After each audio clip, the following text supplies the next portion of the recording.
Agora, estamos a ser gravados. Vou aqui deixar entrar quem já está, já são 6h30. Muito bem.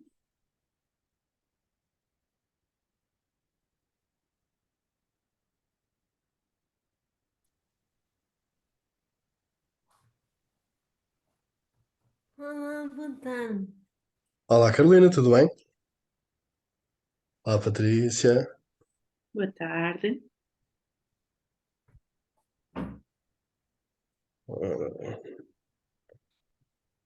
Olá, Fernando.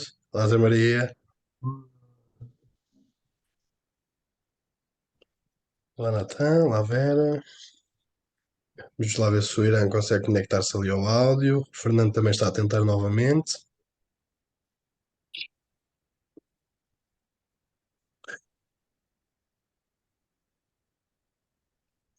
Uhum.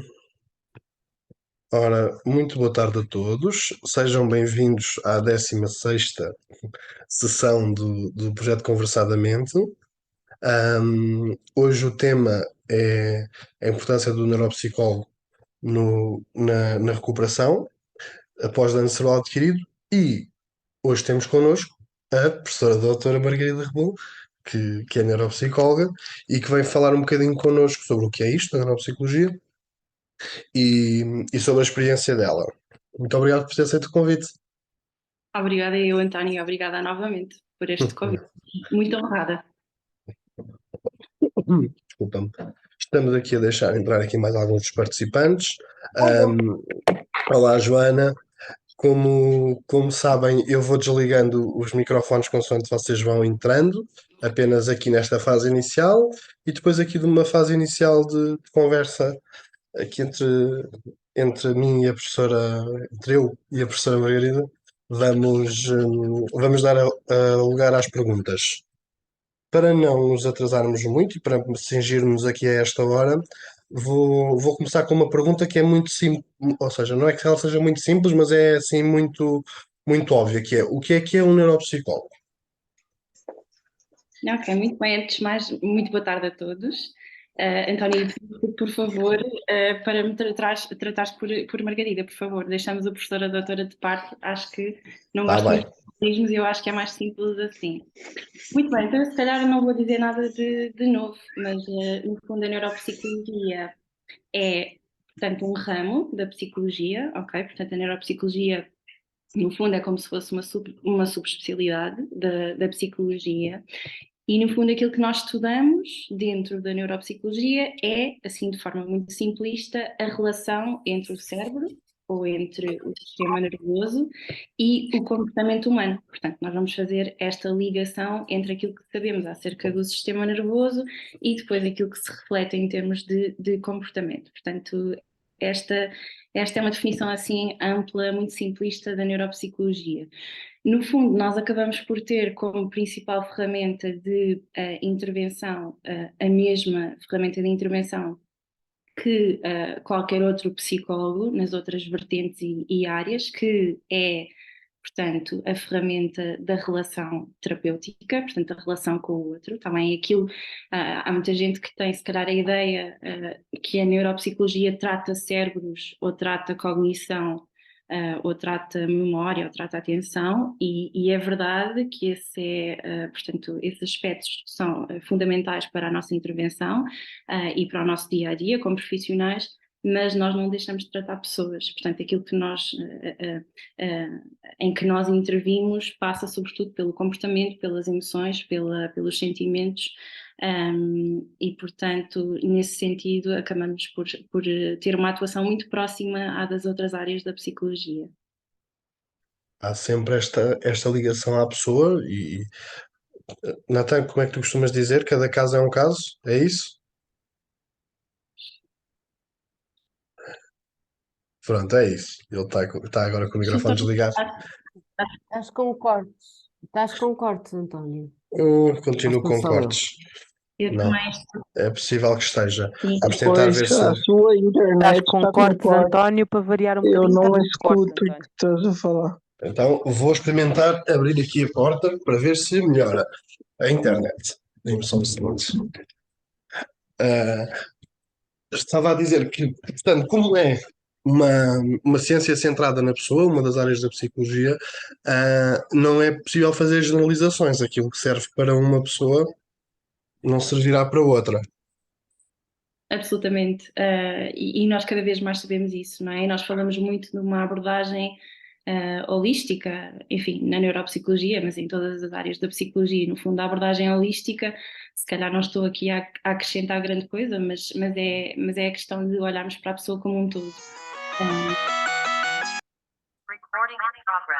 Como um todo, portanto, olhar para as suas características, aquilo que nós chamamos de características pré-mórbidas, ou seja, como é que a pessoa era antes do acidente, antes da lesão cerebral, seja ela qual for, e essas coisas importam, tanto a nível de, portanto, dinâmicas familiares, variáveis psicológicas, como, por exemplo, a personalidade, o trabalho que a pessoa tinha, enfim, os seus interesses, e, portanto, tudo e sobretudo no caso de uma lesão cerebral adquirida, não é?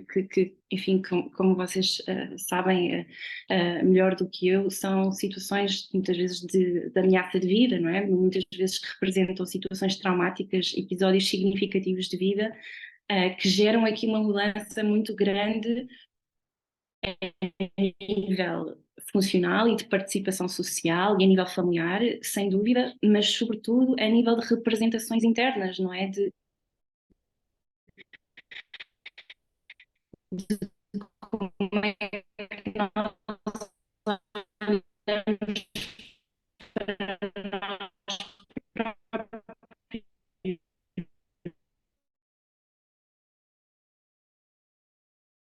de permitir que ela faça as pazes com, no fundo, aquilo que perdeu, enfim, que é muito e muitas vezes é inquantificável, não é? E que faça as pazes com este novo eu, não é? Esta nova pessoa que vai ter que ressignificar a vida, muitas vezes de forma muito dramática, outras vezes não tanto, não é? Mas com as ferramentas da psicologia, não é? Nós tentamos, no fundo, acompanhar as pessoas e as famílias no sentido de diminuir esta diferença, esta discrepância entre o eu antes da lesão e o eu após a lesão. É isso que nós tentamos fazer, enfim, entre muitas outras coisas, claro que depois intervimos ao nível da cognição, não é? Com exercícios de reabilitação cognitiva mais estruturados, da memória, da atenção, da linguagem, da velocidade de processamento, mas essa é apenas uma das ferramentas de intervenção. Eu diria que a parte mais importante é mesmo esta parte relacional e de trabalhar o autoconceito, a autoimagem e de acompanhar a pessoa e a família nessa caminhada que é, enfim, que é diferente para todos, por razões diferentes, por razões biomédicas diferentes, mas também por razões psicológicas e familiares e sociais e tudo, e económicas e tudo mais, não é? Portanto, sem dúvida que concordo com essa afirmação. Cada caso é um caso e não podemos generalizar. Exatamente. Eu espero que agora já me consiga ouvir um bocadinho melhor. Ahm, Agora, falando um pouco da prática, ou da tua prática enquanto neuropsicóloga, e acompanhando estes casos de pessoas com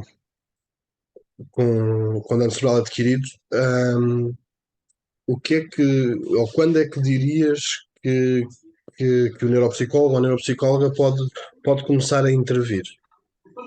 Uhum. Ok, boa pergunta. Eu diria que faz sentido o neuropsicólogo intervir sempre que estejam presentes queixas, portanto, sempre que a pessoa ou a família reporte ou relate queixas que são perturbadoras, não é? Que são suficientemente incómodas, digamos assim, e que afetam o bem-estar e a funcionalidade no dia a dia, queixas ao nível da cognição, portanto, ao nível das funções cognitivas, seja do pensamento, da velocidade de processamento, portanto, a rapidez com que nós pensamos ou fazemos as coisas, também da memória, enfim, que é a função clássica da cognição, mas depois também aqui outras questões mais ligadas com a personalidade, o comportamento, não é?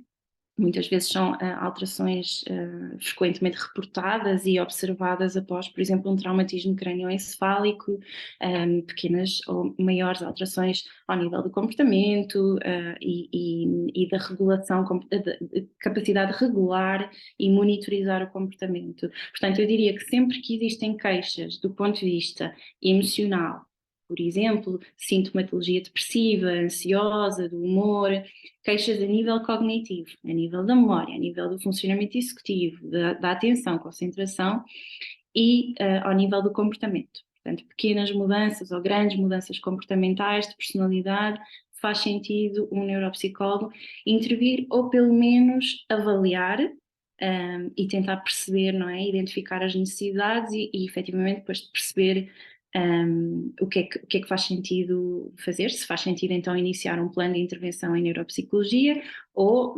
encaminhar para outro colega de outra área, ou mesmo, enfim, se forem questões emocionais mais complexas, não é? Mais profundas, digamos assim, faz sentido talvez envolver um membro da psicologia, um profissional de psicologia mais especializado em psicologia clínica, um psicoterapeuta, que possa fazer esse acompanhamento de forma mais especializada. Dentro desse trifator, não é? Desse triângulo cognitivo, comportamental e emocional, nós sabemos refiro-me aqui a todos que aqui estão, que após um dano cerebral adquirido, qualquer que ele seja, porque por natureza e por definição da própria palavra é súbito, é algo que acontece, eu ia dizer do dia para a noite, mas às vezes não precisa ser sequer do dia para a noite, pode ser no minuto ou num segundo. Um, o que eu queria perguntar é, destas três áreas, qual é que sentes que causa mais sofrimento às pessoas que sofrem dano cerebral adquirido? Ou seja, o que é que o que é que lhes vai dificultar mais este processo de recuperação?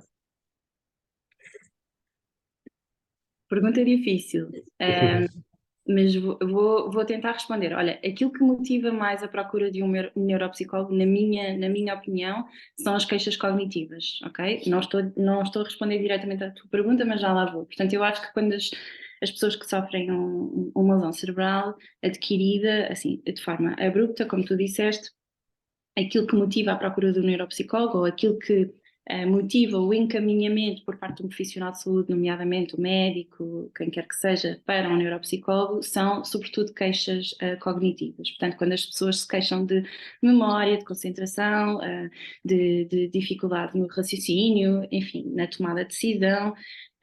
E portanto, sem dúvida que são essas as queixas que nos trazem mais pessoas com lesão cerebral adquirida. O que é que eu pessoalmente acho e vejo, não é, da evidência e também da minha experiência a trabalhar com famílias, que é particularmente complicado de gerir, são as alterações comportamentais e da personalidade, não é? Porque no fundo representam aqui as mudanças de personalidade, enfim, para além de ter acontecido um evento abrupto, não é? Que a pessoa não esperava e que a família não esperava. Portanto, tudo isto é absolutamente inesperado, não é? As famílias muitas vezes têm a sua vida organizada, a sua atividade muito bem organizada e de repente surge um problema de saúde desta natureza, imprevisível. E rapidamente a família e a pessoa têm que se reorganizar, enfim, mobilizar ali uma série de recursos. Portanto, para além disso, uma alteração abrupta da personalidade, daquilo que a pessoa é, não é? Da forma como se comporta, eu diria que é particularmente difícil de gerir. É ainda mais difícil quando a estas alterações comportamentais ou da personalidade se associa aquilo que nós chamamos uma anosognosia, que é uma falta de consciência ou uma perda de consciência, pode ser parcial ou completa, das dificuldades. Portanto, a pessoa não ter consciência das suas dificuldades, o que não é negativo, está bem? É extremamente comum, é extremamente frequente após uma lesão cerebral e muitas vezes tende a recuperar de forma espontânea, mas também com algum trabalho de consciencialização.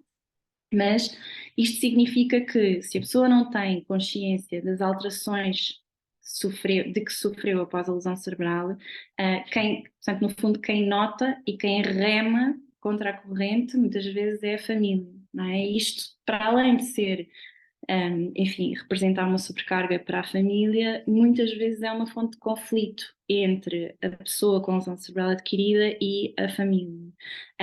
E, portanto, embora eu receba, e se calhar posso falar aqui pelos meus colegas, não é? Recebemos muita gente com queixas cognitivas, gostava de receber mais pessoas por este motivo, porque de facto é aqui que a neuropsicologia, que a psicologia tem, digamos assim, uma vantagem nesta gestão da família, dos conflitos interpessoais, enfim, de desafiar, no fundo, esta anosognosia, esta perda de consciência, não é? Com algumas, enfim, com algumas ações psicoeducativas, com algum trabalho de consciencialização.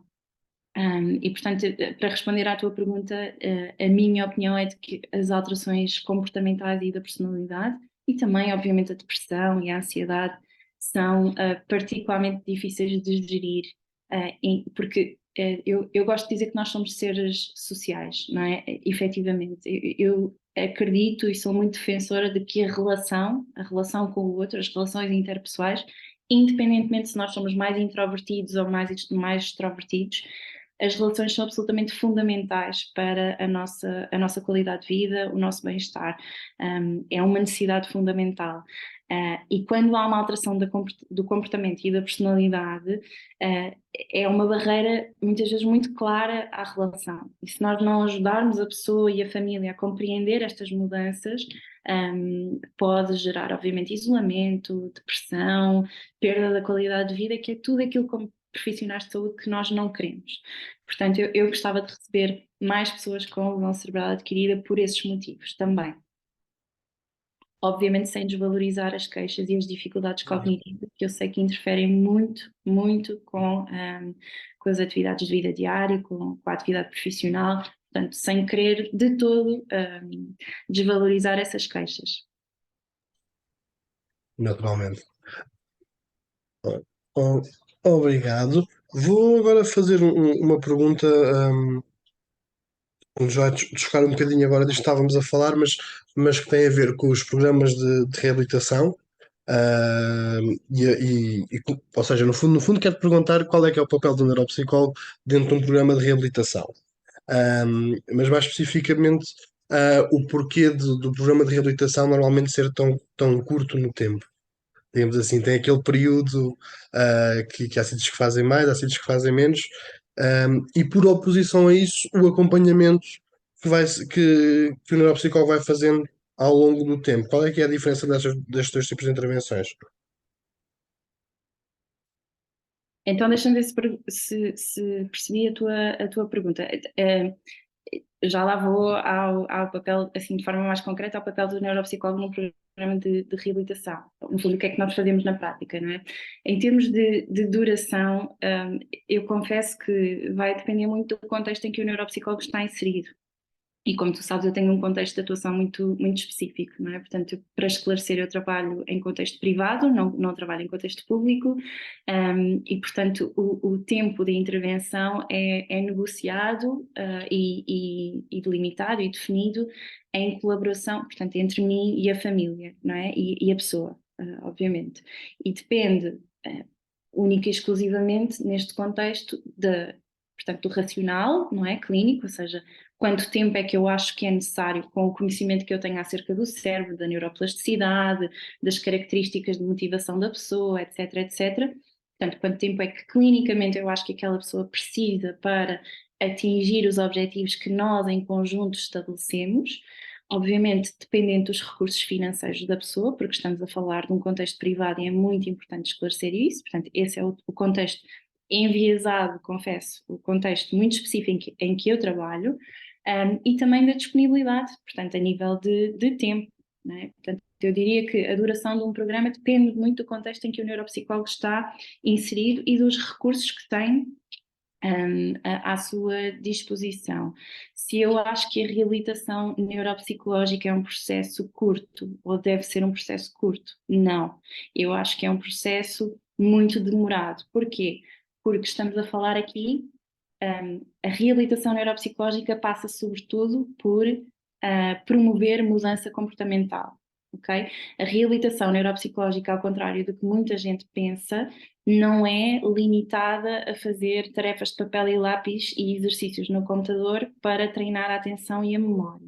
Esta é apenas uma das ferramentas que nós temos e nem sempre faz sentido utilizar essas ferramentas. E aquilo que a evidência nos diz é que essas ferramentas de treino e de reabilitação cognitiva, tá bem? Podem ser de natureza variada, servem sobretudo como a forma de pôr as pessoas a pensarem sobre o desempenho que estão a ter. Portanto, eu quando aplico uma tarefa, ou faço um jogo, ou uma tarefa no computador, lado a lado com a pessoa com lesão cerebral adquirida, eu nunca estou calada, eu estou constantemente a dar feedback e estamos constantemente a trabalhar aquilo que se chama a metacognição. A metacognição tem a ver com a forma como a pessoa pensa sobre aquilo que está a pensar, ou sobre o seu desempenho. Portanto, esta é uma parte muito importante do processo de reabilitação, que tem a ver precisamente com a consciencialização e com a interiorização de estratégias compensatórias. Portanto, quando nós temos uma dificuldade a nível da memória, a nível da concentração, a nível enfim, do pensamento, nós podemos ajudar a pessoa a ganhar e identificar aqui algumas estratégias que facilitam o seu desempenho, mas para nós conseguirmos que essa estratégia seja eficaz, não basta apenas dizer, olha, então agora vai ter que passar a utilizar uma caixa de medicação para tomar a medicação corretamente. Não, isto não vai bastar, ok? Portanto, eu vou ter que fazer uma recolha intensiva de informação e perceber se a caixa de medicação para aquela pessoa em concreto é a estratégia mais adequada, e vamos ter que discutir isto em conjunto e perceber porque é que não é, se a pessoa tem dinheiro para comprar uma caixa de medicação, se não tem, se faz sentido. E depois vamos ter que treinar a utilização da caixa de medicação, vamos ter que simular no contexto, não é? Em contexto de clínica, não é? Portanto, de sessão, ou em contexto domiciliário, muitas vezes faz-se no ambiente da pessoa, do dia-a-dia da pessoa. Portanto, estas estratégias, identificar e treinar estratégias, depende de um feedback constante, de uma troca constante entre o terapeuta, neste caso o neuropsicólogo, e a pessoa com lesão cerebral adquirida, mas também, obviamente, envolvendo a família, nos casos em que isso é possível e nos casos em que a pessoa assim deseja, como é lógico. Portanto, eu diria que acho que as pessoas têm muita ideia de que a reabilitação cognitiva ou a reabilitação neuropsicológica passa por fazer exercícios cognitivos, sem dúvida, que é uma parte importante da reabilitação, mas isso apenas serve para nós trabalharmos a consciência acerca do pensamento, para que a pessoa ganhe mais noção de como é que está a pensar e porque é que está a cometer aqueles erros. E se podemos identificar aqui uma estratégia que faça sentido para ela, se aquela estratégia não fez sentido, não correu bem, ok, vamos experimentar outra. E portanto é treinar, dar feedback e estar em constante atualização da utilização daquelas estratégias.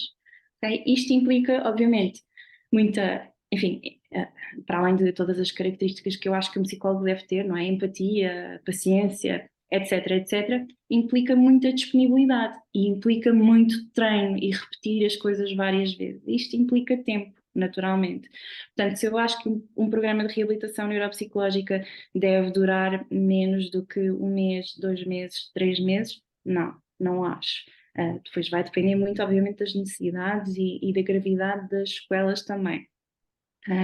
Mas, enfim, isto só para dizer que a reabilitação neuropsicológica não deixa de fazer sentido após os 6 meses depois da lesão, bem? Em fase crónica, muitas vezes 2, 3, 4, 5, 20 anos depois de uma lesão cerebral adquirida, a reabilitação neuropsicológica pode continuar a fazer sentido e a ter sucesso, ok?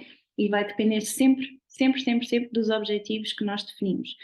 De acordo com aquilo que a literatura e a evidência nos diz, nós devemos orientar sempre a reabilitação neuropsicológica para objetivos concretos e específicos, definidos com a pessoa e com a família.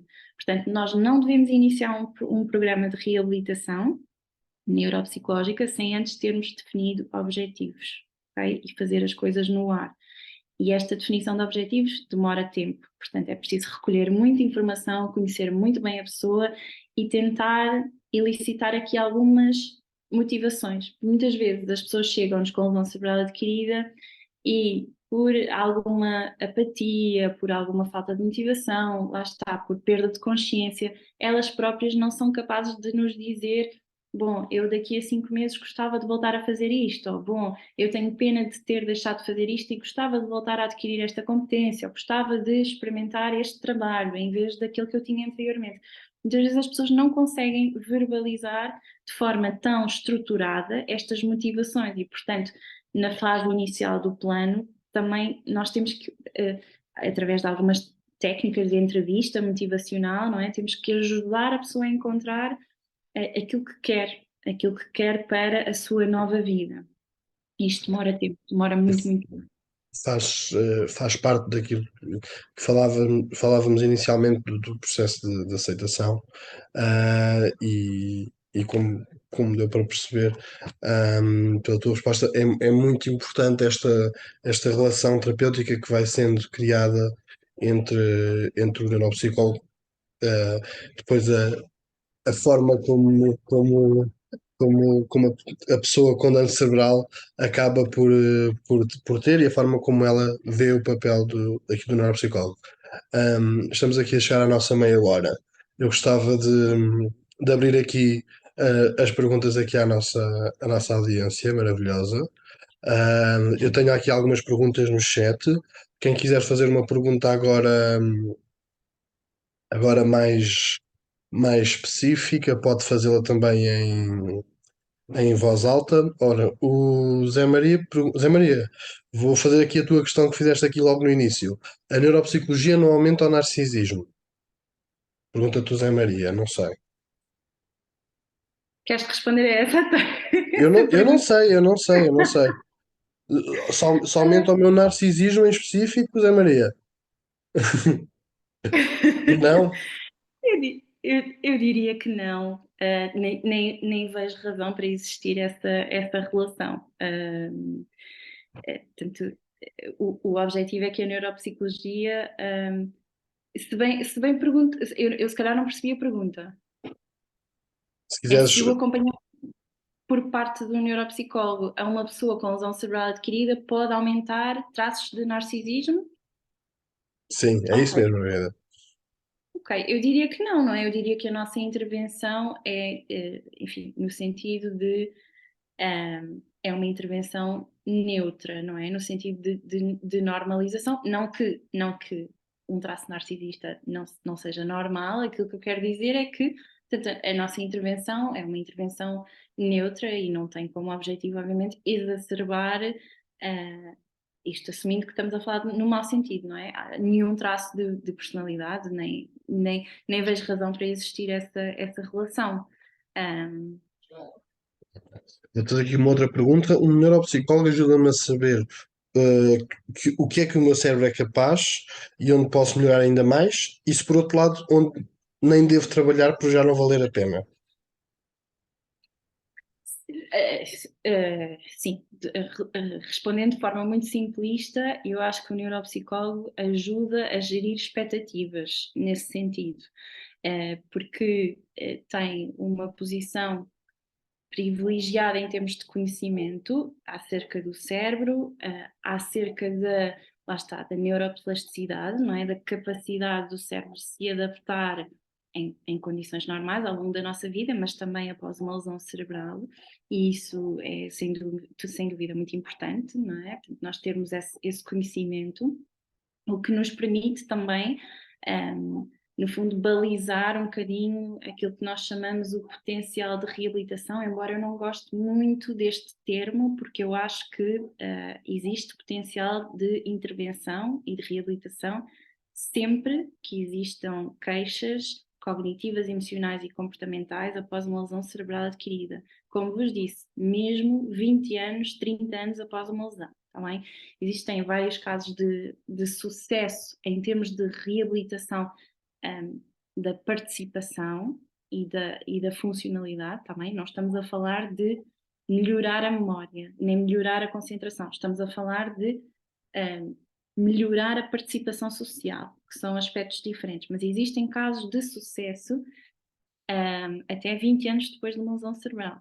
Tá bem? Portanto, eu diria que nesse aspecto acho que faz sentido. Entretanto, já me perdi aqui um bocadinho a pergunta original.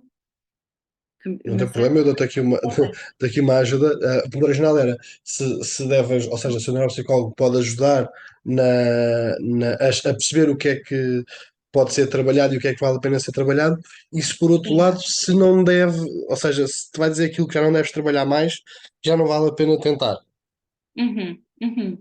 Sim, eu acho que vale a pena sempre tentar. E quando eu digo tentar, portanto, sim, sem dúvida, acho que o neuropsicólogo ajuda a gerir expectativas com esse conhecimento. Portanto, uma abordagem, enfim, positiva, encorajadora, mas de preferência realista. Aqui na intervenção com lesão cerebral adquirida, está bem? Porque quando falamos de intervenção nas doenças neurodegenerativas, que é outro mundo à parte, a postura é um bocadinho. Mas aqui eu acho que a gestão de expectativas, mesmo nos casos em que há perda de consciência das dificuldades, a gestão de expectativas é fundamental, quer a nível da família, quer a nível da pessoa. Portanto, sim, diria que sim, de forma positiva, encorajadora, mas realista, sempre. Que muitas vezes é difícil, não é? Porque muitas vezes é interpretado como estando a desistir, ou enfim. Mas isto para dizer que vale a pena sempre tentar um plano de reabilitação quando a reabilitação é feita à luz do modelo holístico e à luz do modelo enfim, que nós gostamos muito de citar, não é? Da CIF, que é a Classificação Internacional da Funcionalidade, e portanto, nesta lógica de que o mais importante não é recuperar a função, sobretudo quando falamos de lesão crónica, não é recuperar a memória, não é voltar àquilo que ela era antes, mas é recuperar a funcionalidade e a participação social.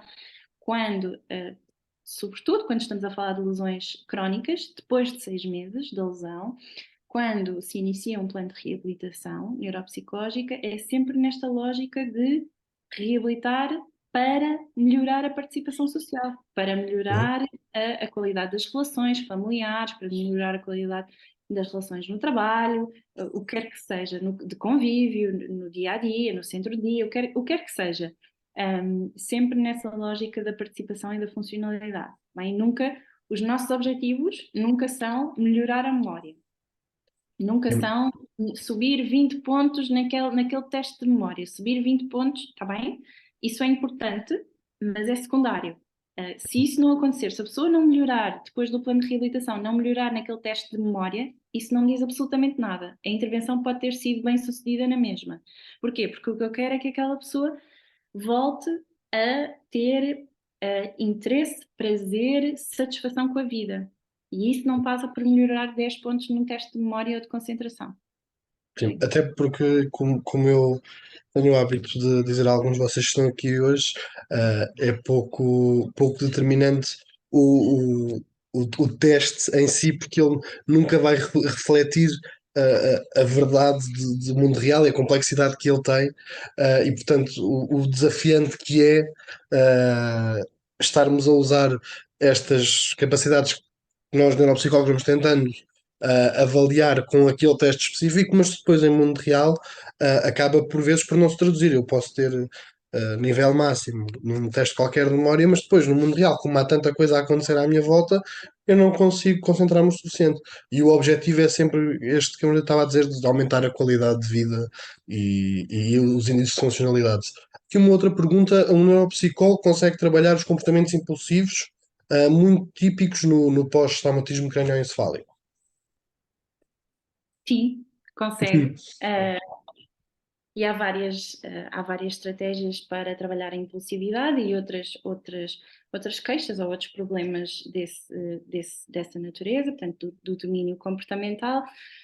A impulsividade, portanto, posso dar aqui alguns exemplos de como é que nós trabalhamos a impulsividade na prática. Uma das formas que nós temos de trabalhar a impulsividade é com algumas estratégias que nós chamamos de reabilitação de funcionamento executivo, que são estratégias que vocês podem achar que são muito banais e muito simples, e efetivamente são, mas que aquilo que acontece é que nas nossas vidas, até termos sofrido uma lesão cerebral adquirida, nós estamos habituados a utilizar estratégias internas de pensamento e de memória que às vezes nem nos apercebemos, das quais muitas vezes não temos consciência. Todos nós, antes de termos sofrido uma lesão cerebral adquirida, talvez tenhamos tido a experiência de utilizar, por exemplo, mnemónicas, estratégias de memorização, de associação, para nos lembrarmos de, por exemplo, matéria para a escola, ou para nos lembrarmos do nome de uma pessoa, ou de um telefone, número de telefone, não é? Existem uma série de estratégias que nós utilizamos de forma assim, que tomamos por garantido, não é? Que utilizamos corriqueiramente no nosso dia a dia. E o que é que acontece muitas vezes quando se dá uma lesão cerebral adquirida? É que essas estratégias se perdem e deixam de estar automatizadas dentro do nosso pensamento, do nosso cérebro.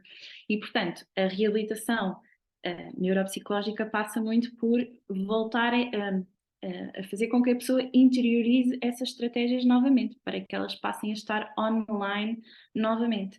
E muitas vezes, sim, passa por trabalhar estratégias muito simples. Por exemplo, existe uma estratégia que é o pare e pense, que é simplesmente isto, ok? Depois nós trabalhamos de forma muito estruturada em sessão, com várias atividades, chama-se pare e pense, precisamente para obrigar, no fundo, ou encorajar a pessoa a parar e a pensar antes de dar uma resposta. E existem muitas outras, nomeadamente agora tem surgido muita literatura acerca do treino da atenção plena, do mindfulness, não é? Através de várias estratégias, como por exemplo a meditação guiada e não só, para trabalhar não só a atenção, portanto, a atenção plena naquilo que nós estamos a fazer no nosso dia a dia, nas nossas tarefas, seja a comer, seja, enfim, todas as outras tarefas do dia a dia, prestarmos mais atenção ao momento presente e a dispersarmos-nos menos com pensamentos intrusivos e com, enfim, e que acabam por gerar muita ansiedade e muita sensação e muitos pensamentos autocríticos, não é? Eu devia ter feito isto, porque é que eu não fiz isto naquela altura, e ficar a ruminar e a pensar sobre isso, não é? Portanto, a atenção plena ajuda a diminuir esses pensamentos, mas ajuda também a diminuir a impulsividade. Ok? Portanto, trabalhar a atenção plena é uma das formas que nós temos de controlar ou de reduzir a impulsividade. Existem outras estratégias, mas são alguns exemplos. Sim. Vou aqui fazer-te uma outra questão, ou se calhar vou convidar a Marta a fazer-te a questão a viva voz. Marta, quer fazer a questão que colocou à Margarida? Se quiser ligar o som. Espera, pedir aqui. Não. E pedir para ativar o som se a Marta não. Tá, não consigo ligar. Conseguem me ouvir? Olá, Marta, conseguimos sim. Olá, tudo bem, António? Tudo. Sim, então pronto, a minha questão, olá a todos, antes de mais, a minha questão metia-se com o acompanhamento do neuropsicólogo e a realização de relatórios de avaliação para entidades patronais.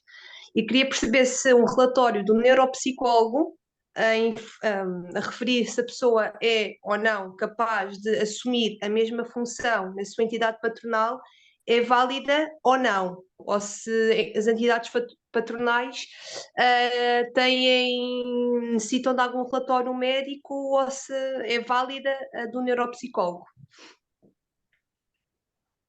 António, aqui se calhar pedia a tua ajuda. A ideia que eu tenho é que é uma das peças do puzzle, mas não é?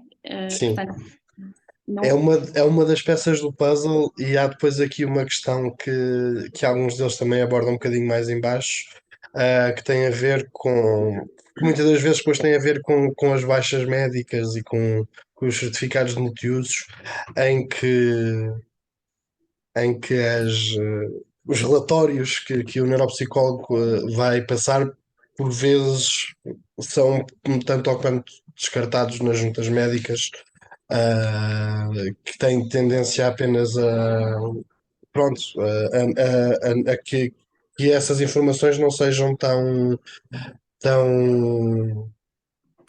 estejam tão contabilizadas, porque nós já abordámos estes temas aqui várias vezes. É muito mais fácil eu perceber que uma pessoa não consegue trabalhar porque não tem um braço, por exemplo, porque infelizmente perdeu um braço, do que às vezes um relatório que explica que a pessoa não consegue porque não vai ter atenção suficiente ah, para trabalhar das 9 às 5, só consegue se for das 9 ao meio-dia, por exemplo. E isto é muito mais difícil perceber para a população geral, mas também às vezes para a população médica. Sobre se valorizam essa opinião. Eu sei que há entidades patronais que valorizam e que dão, dão uma importância muito grande a isso. E dentro da parte por exemplo, dos seguros, quando é que a pessoa deve voltar a trabalhar, quando é que não deve voltar a trabalhar, sei que é uma parte que é tida em conta. Um, Sobre a parte do relatório feito pelo médico, pronto, eu acho que se fôssemos pôr o relatório de um neuropsicólogo ao lado do relatório de um neurologista, se calhar mais facilmente o relatório de neurologista podia ser aqui. Mais válido, né? Não sei Para se, não eles. sei se, não sei se mais válido é o termo correto, mas se calhar, pronto. Uma outra questão. O Nathan diz-nos que acha que Obrigada, António. nada, nada. Eu também acho que gerir expectativas é realmente a essência de uma reabilitação bem feita. Ok? E aqui acho que é a Margarida, que é o Xiaomi. Deixa-me só confirmar se é a Margarida. Também faz aqui uma questão. Sim, Margarida. Ah, como gosto muito de informação, vi que neurónios podem ser reativos, ou seja, como temos bilhões de neurónios no nosso cérebro, é possível aprender um novo caminho neuronal para atingir um outro objetivo. Era esta a tua pergunta, Marida. Se quiseres, podes ligar o microfone para fazer a pergunta em viva voz. Deixa-me só ver se está aqui que eu vi agora a Margarida. Está aqui. Pedir para ativar som. Pedir para ativar som. Se quiseres fazer. Se não, acho que foi claro, Margarida, se quiseres responder. Sim, Força. posso responder. Sim, eu penso que essa pergunta já contém uma resposta. Eu acho que está relativamente correta, precisa, não é? Assim, de forma simplista, não é? Portanto, é aquilo que eu dizia há bocado, para não entrar em grandes pormenores, mas a neuroplasticidade, não é? Que é esta característica que o cérebro tem, felizmente tem, para se ir adaptando, não é? Chama-se neuroplasticidade porque o plástico, não é? Plasticidade, plástico, precisamente porque tem esta capacidade de mutação, de adaptação, e aqui não falamos só em casos de patologia, de lesão adquirida, falamos também em casos em que não há patologia, portanto, ao longo da nossa vida, até no envelhecimento, não é? Em condições saudáveis, nós temos exemplos de neuroplasticidade, e isto implica, portanto, a, a, a criação ou geração de novos neurónios, não é? Portanto, de alguma forma, mas também, portanto, fazer, assim, de forma simplista, fazer novos caminhos, e no fundo, isto é possível através da recuperação espontânea, está bem? Esta neuroplasticidade, ela começa a acontecer no cérebro pouco tempo após a lesão, portanto, assim que começam a surgir, por exemplo, os sintomas do AVC, poucos minutos depois, poucas horas depois, entra em ação este mecanismo de neuroplasticidade, e ele pensa-se que atinge um pico por volta das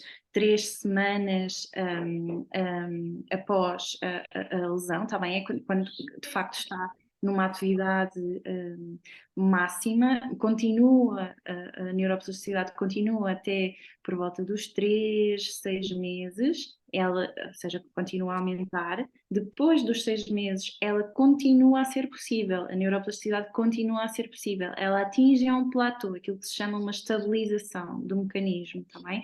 Por isso é que se fala tanto na importância de intervir cedo. Se nós estamos a falar de uma possibilidade de restituição, ou seja, de aproximar as nossas capacidades cognitivas daquilo que eram antes da lesão, falamos da importância de intervir precocemente, porque é aqui até aos 3, 6 meses, eu diria até aos 6 meses, em que há de facto mais potencial e mais possibilidade disso acontecer. Depois dos 6 meses, não é que a neuroplasticidade não seja possível, não é que a restituição não seja possível, mas ela é menos provável. Aquilo que nós normalmente optamos por fazer após os 6 meses, que também se pode fazer logo na fase inicial, é optar por estratégias compensatórias. Também, portanto, no fundo, ajudar o cérebro a utilizar as funções que estão preservadas depois da lesão, para precisamente aprender, para interiorizar novas estratégias compensatórias, sejam elas internas ou externas, por exemplo, a utilização de auxiliares externos de memória, como os telemóveis, os lembretes, os post-its, os calendários, enfim.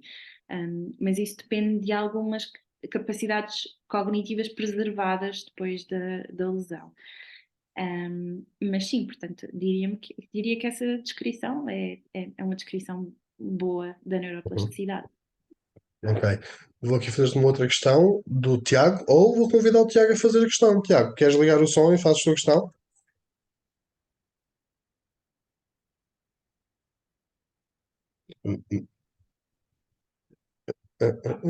Ok, força. Pronto, já consigo. O que estou a perguntar é até que ponto é que as comorbilidades que nós temos, que eu por exemplo, parti a perna, entretanto já esta mão não consigo mexê-la por causa da lesão cerebral. Até que ponto é que as comorbilidades não interferem na progressão ou não? Não interfere na concentração e não sei. Eu não consigo pegar um livro com a mão esquerda, não consigo pegar. Portanto, que ponto. Sim, absolutamente interferem, absolutamente. Portanto, eu falava há bocado no modelo holístico, não é? Na importância de olharmos para a pessoa como um todo. Parte deste modelo holístico, portanto, para além daqueles aspectos de personalidade, de relação, de estrutura familiar, de dinâmica familiar, de estatuto socioeconómico, todas essas variáveis mais sociais, mais psicológicas, em parte do modelo biomédico, peço desculpa, parte do modelo holístico também é olhar para as questões biomédicas, ou seja, não só a natureza da lesão, ou seja, o que é que aconteceu? Um AVC, foi um traumatismo? Um crânio encefálico resultante de uma queda de trotinete. Uhum.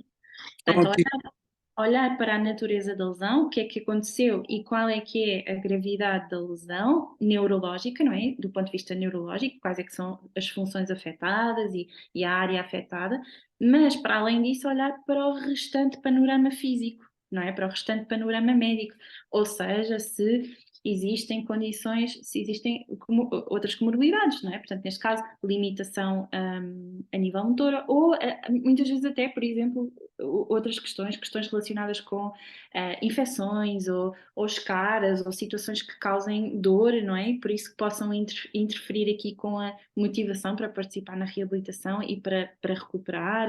Enfim, tantas situações do ponto de vista físico e biomédico, talvez podem estar obviamente diretamente relacionadas com a lesão cerebral e outras indiretamente relacionadas.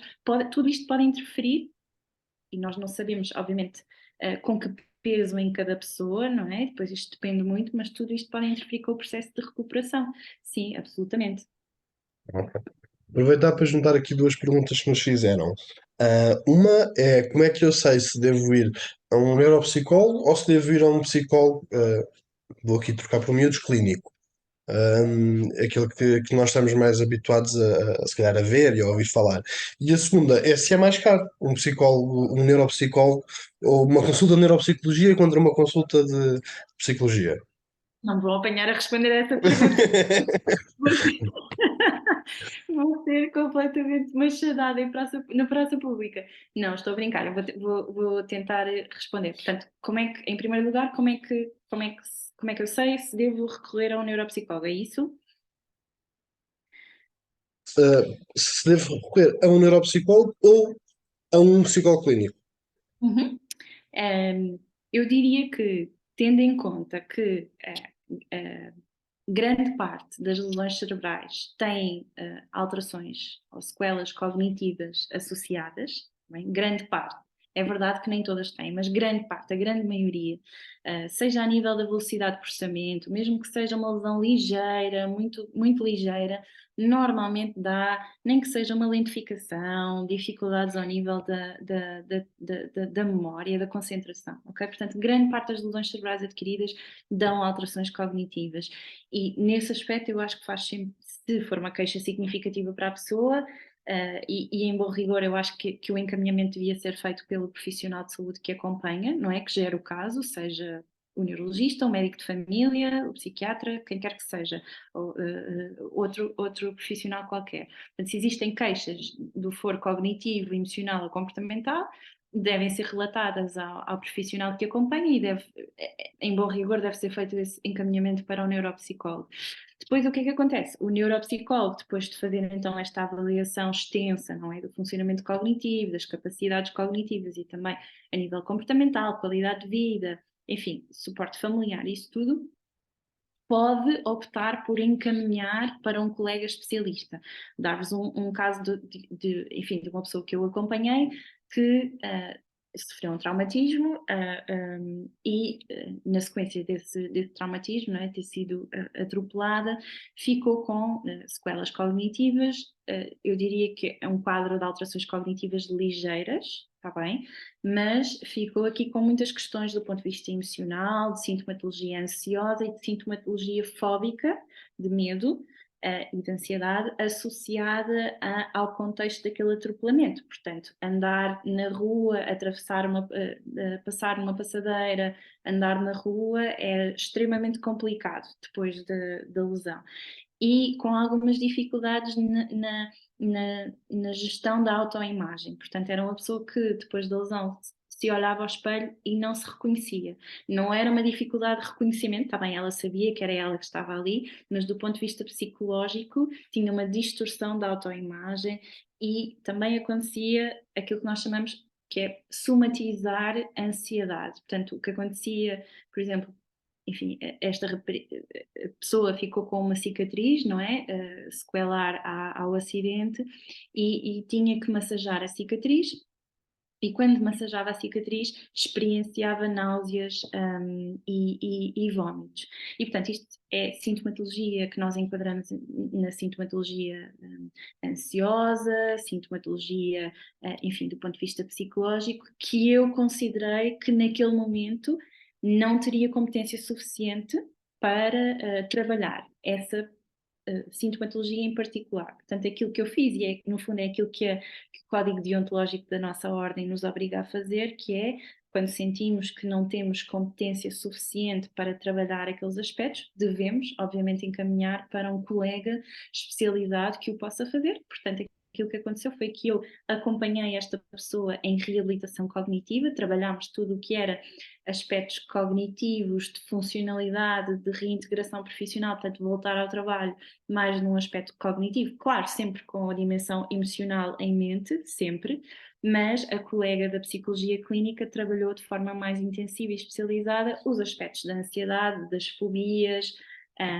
que logicamente o trabalho em equipa foi mais fácil e mais eficaz, não é? E mais competente e mais responsável, acima de tudo.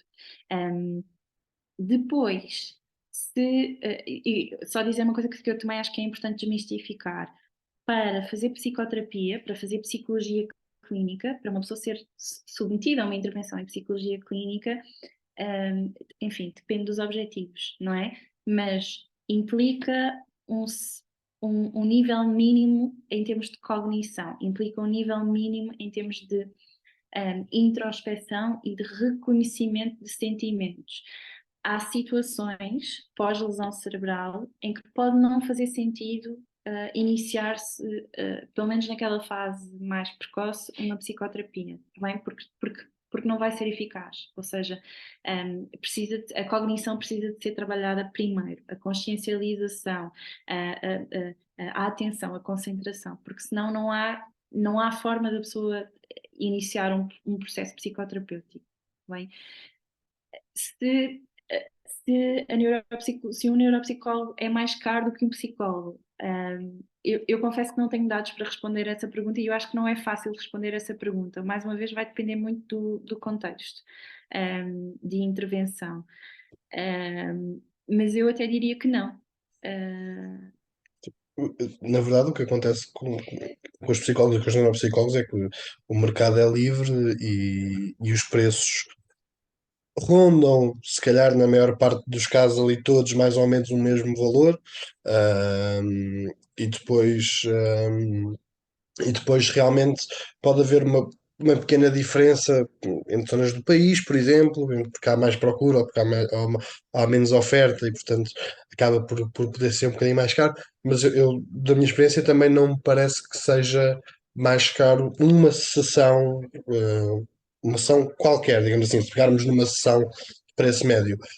Às vezes as pessoas assustam-se um bocadinho porque há aquela diferenciação de preço por vezes na questão da avaliação neuropsicológica dessa primeira fase. Ahm, não sei se queres explicar o porquê de haver essa diferença. Sei que também há profissionais que. Sim, eu diria que concordo que as pessoas se assustam com o valor da avaliação. A avaliação neuropsicológica, portanto, é um processo que, enfim, depois também depende de cada profissional, tá bem? As minhas avaliações para definição de plano de intervenção são avaliações que muitas vezes se arrastam ao longo de várias sessões, que não é sempre o caso, tá bem? Em contexto de diagnóstico, por exemplo, quando faço avaliações para diagnóstico, não é esta área de intervenção, portanto, para diagnóstico, como meio complementar ao diagnóstico, as minhas avaliações duram uma sessão, no máximo duas. Mas neste contexto em que é preciso recolher tantas variáveis, tantas variáveis, e eu gosto de aplicar escalas de qualidade de vida, de satisfação com a vida, de funcionalidade, e gosto de caracterizar bem essa parte, é um processo demoroso, sem dúvida. A avaliação, enfim, diferentes profissionais praticam diferentes preços, mas para além de ser demorada, implica a aplicação de testes standardizados que nem toda a gente pode aplicar e sabe aplicar, portanto é preciso muita formação para os aplicar da forma como eles devem ser aplicados, portanto dar as instruções sempre da mesma maneira. Depois, para além de aplicar, a sua pontuação e a sua cotação é relativamente específica, portanto exige muita formação para saber pontuar de acordo com os valores normativos, ou seja, nós vamos comparar esses valores com um grupo da mesma idade, da mesma escolaridade, e perceber se enquadram dentro da média ou fora da média, enfim, de forma muito simplista. Portanto, isso implica alguma formação e experiência, olho clínico, não é? Para interpretar esses valores, ou seja, não nos cingirmos só àquilo que as normas dizem, mas pensar, ok, para esta pessoa com estas características, será que realmente este valor é um valor alterado do ponto de vista cognitivo, ou será que aquela pessoa está a ter um mau desempenho de memória porque está muito ansiosa, porque está muito nervosa com a avaliação, ok? Portanto, essas considerações, essas nuances exigem formação, exigem a especialização e, obviamente, isso implica investimento financeiro e pessoal por parte do neuropsicólogo. Depois, para além de ser morosa, implica também a realização e elaboração de um relatório que pronto, que é sempre uma responsabilidade, porque estamos a pôr em papel, estamos a afirmar em papel déficits ou normalidade e a nossa interpretação clínica, portanto, por ser uma responsabilidade, também acarreta, não é, esse peso, esse custo, dessa forma. Portanto, sim e não. E não se assustem por causa disso. Vou aproveitar para fazer aqui uma pergunta que o Fernando deixou. Fernando, não sei se quer fazer em viva voz ou se prefere que seja eu a ler. Se quiser, pode ligar aqui o som do seu microfone. Sim, força, Fernando. Olá. Boa tarde a todos. Boa tarde. Boa tarde. Vamos fazer uma pergunta, porque foi-me recetado uma medicação para evitar epilepsia, porque o traumatismo crânioencefálico ativo diz que pode originar epilepsia, né? E então, pronto, eu até hoje, graças a Deus, nunca tive um ataque de epilepsia, apesar de, às vezes, quando estou em sítios com muita gente, ficar todo baralhado do cérebro, né? Até porque Até porque estou surdo deste ouvido, do ouvido esquerdo não ouço nada, por causa do nervo qualquer, do cérebro ficou danificado, né? E tem sempre um ruído na cabeça, um zzz. Estes são os meus diabinhos. E então, pronto, isto baralha muito o cérebro, né? Claro. Para responder à sua pergunta, Fernando, e obrigado por ter colocado a pergunta.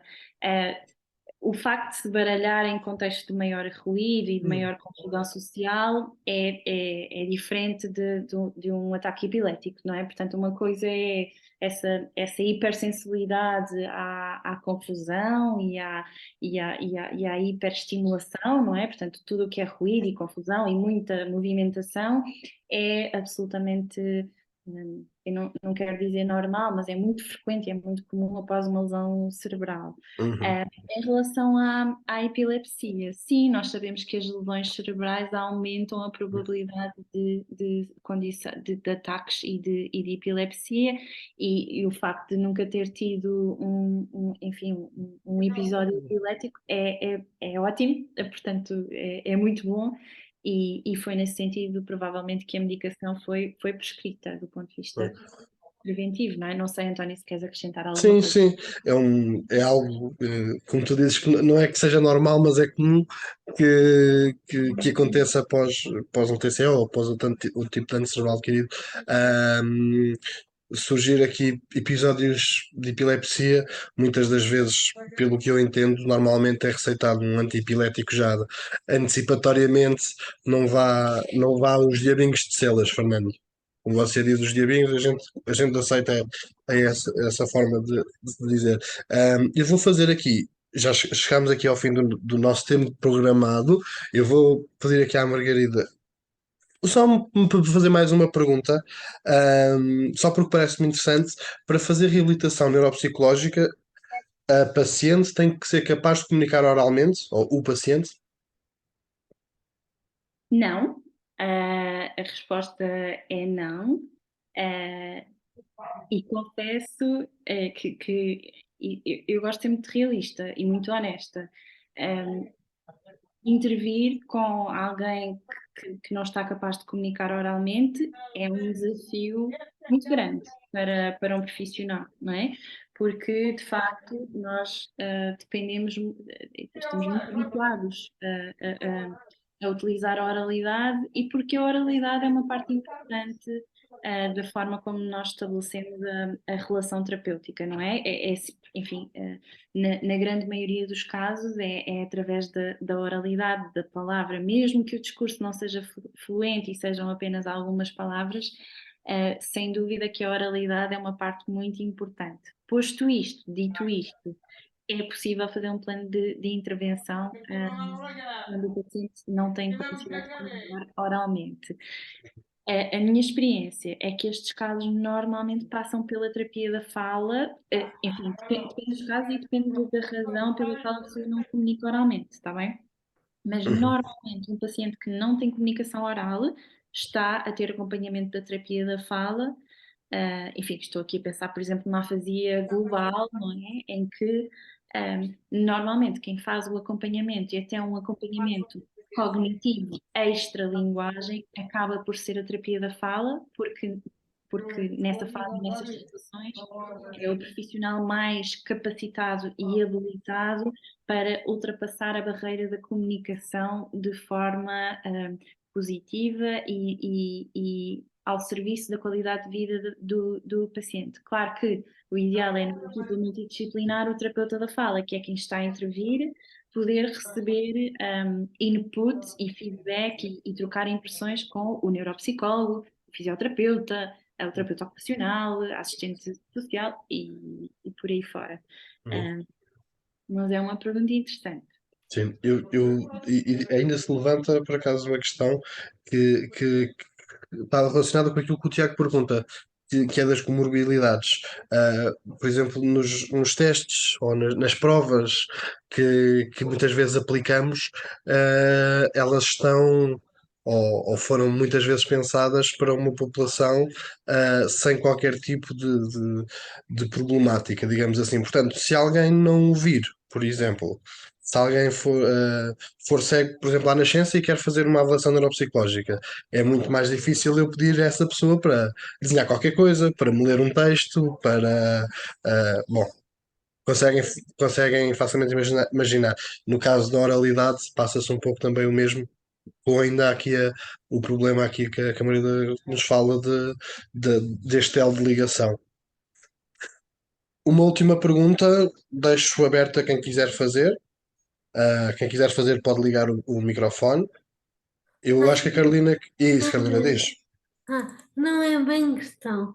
Eu Ok. quero louvar a vossa profissão. Eu sou uma apaixonada por tudo o que é psicologia. Eu estava em medicina e voltei recentemente, em 2020, voltei ao curso, então tínhamos lá uma cadeira, terceiro ano, que era psicologia médica. E depois o professor disse, Mário Carneiro, não sei se conhece, Margarida. Mário Carneiro? E ele, curiosamente, ele tinha uma assistente e a assistente passou-me. E ele já passou esse ano. E então ele disse que, Carolina, temos amanhã frequência, mas olha, não estudo, dedique-se a desafios mais importantes. É uma natural. E então eu assim fiz, como não tinha genética, é horrível. Sem dúvida. Tinha genética na quarta e genética médica é uma coisa horrível. Tinha na quarta e tinha psicologia médica na terça. Olha, matei-me a estudar para a genética. Desprezei completamente, amando o professor, psicologia médica. Olha, chegou-se à frequência psicologia médica que não estudei nada. Tive o quê? 16. Parabéns, Carolina. E genética, que me mantém a estudar. Tive o quê? 4. Já viu? Mas não era isto que eu queria dizer. Mas as conversas são como as suas. Conheces a neuropsicóloga Ana Cabral Marques? Não conheço, não. Pelo É menos. da Tocha, do Rubisco Pai. Ah, é da tocha. E eu, na altura, eu fiquei muito tempo sem falar. E quando comecei a falar, fiquei a falar assim, baixinho, ao contrário de agora. Então, eu andei a armazenar coisas que tinha que dizer quando já conseguisse falar. E então, ela, toda a gente, eu falava, ninguém me entendia, porque eu falava muito baixo, mesmo sussurrantemente, e ela foi das poucas pessoas que me comportou e disse que me ouvia. Obrigada, isso encheu-me o coração de certa forma. E então eu escrevi um livro, Margarida. Eu adorava que lesses. Gostava muito. Está à venda na FNAC. Ai, sim? É mesmo. E eu dei um livro meu a essa neuropsicóloga. Ah, fantástico, Carolina. Depois vou pedir a referência aqui, ó, à Carolina ou ao António, para ler o livro. Eu faço-te chegar. Eu faço-te chegar. É que eu, quando entreguei Carolina. esse livro a essa neuropsicóloga, para ti que dominas toda a arte da mente, acho que isto vai ser um pequeno brinquedo. Porque, de facto, aquele livro é uma montanha russa de emoções. No início, estou toda apaixonada, toda naive, mas depois abro os olhos, não digo coisas do tipo. Os meus amigos vieram à minha festa de anos, deram-me o mais bonito ramo de flores que eu já recebi. E quando eu recebi, disse: vou-me casar. Está super infantil no início, mas no final já fica terra a terra e eu andei completamente adeus ao meu ex e tem mesmo um romance. Só que não é ficção. Oh, a Olha, Carla, a Carla já leu, a Carla já leu. não Ora, sabia. muito obrigado a todos. Muito obrigado, Margarida. A reunião ficará disponível para quem quiser voltar a ver ou rever. Se tiverem alguma questão que não conseguiram fazer ou que eu não vi no chat e não respondi, qualquer questão que Depois, tenham, digam, tá bem? Diz Carolina, vamos se a despedir. Margarida, desculpa, se a Não tem Margarida mal. chegar a ler o meu livro, pode-me chegar o feedback, é possível? Com certeza que sim. Uhum, O António depois dá-me o seu contacto. Claro que sim, sim. Carolina. Ai, obrigada, Margarida, gosto tanto. Obrigada, obrigada eu. Ora, muito obrigado a todos por terem assistido. Até, Obrigada. olhem, deixem-me só dizer, desculpem, que é para eu não me esquecer. O próximo Conversadamente será no dia 26 de junho. Não há feriados nesta altura, será no dia 26 de junho e será com uma terapeuta ocupacional. Bom, Está bem? Um grande abraço a todos e encontramos-nos daqui a um mês, se não for antes. Obrigada e boa semana. Muito obrigada a todos.